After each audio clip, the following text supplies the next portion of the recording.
São Paulo. Gente, Sinto desejo. Gosto de sexo.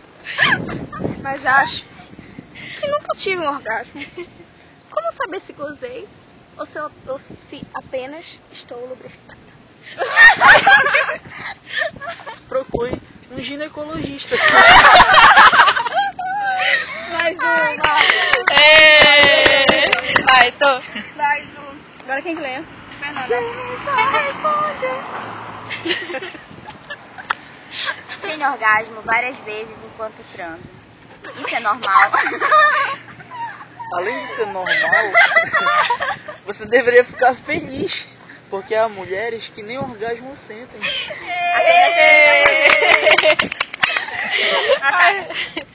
Deixa eu fazer a Jameson. Vai. Já? Já.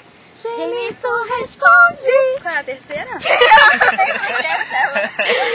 Tem que falar o nome da mulher. Tá. Mariana.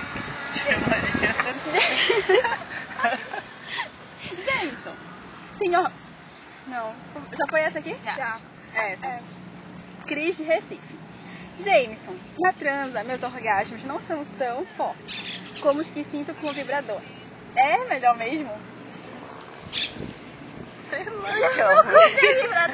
Eu acho que contato com a pele é melhor. Pele na pele, né?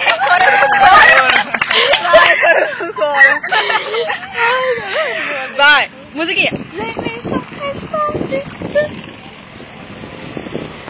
Essa aqui. São Paulo. Gente, sinto desejo. Gosto de sexo. Só que nunca tive um orgasmo. De novo. Não é essa. Não é essa. Qual é a outra? Essa aqui, essa aqui. É a 2. Tira esse vídeo Ah, tá. da letra. Não, deleta não. Vai, minha. Ah, tá, vai. Vai. Jameson, responde. Luciana Piauí. James, não consigo prazer na penetração. Como que eu tenho com o sexo oral? Por quê? Parada, hein? Ah, não, responde. Eu não sei, já viu Que começar porra que do- tu Porque ela gosta de chupar.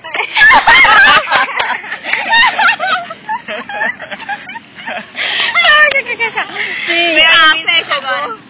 Parar, né?